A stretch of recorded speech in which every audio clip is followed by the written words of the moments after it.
ఆ విషయాలని మర్చిపోయి అదే విద్యార్థులకు పెద్దపీట వేయాల్సింది పోయి 5,000 కోట్ల రూపాయలు వస్తున్నాయి. 5,000 కోట్లు కాదండి, 10,000 కోట్లు ఏంటి?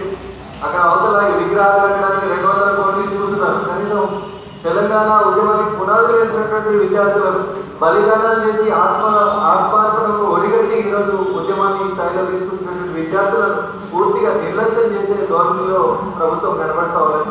ఇంకొక మాట చెప్తున్నారు, మొదటి సంవత్సరం వాళ్ళు నిర్ణయించినటువంటి శాతం కనుక విద్యార్థులు సాధించకపోతే వాళ్ళకు రెండవ సంవత్సరానికి ఫీజు రియంబర్స్మెంట్ లో కోత విధిస్తామని చెప్పి ఇది ఎక్కడికి.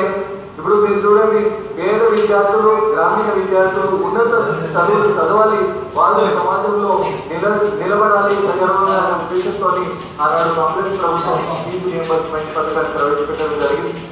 ఫీజు రియంబర్స్మెంట్ పథకాన్ని ఏదో కొత్తదనం కోసం శాస్త్ర అనే రూపంలో వీళ్ళు మార్చడం జరిగింది.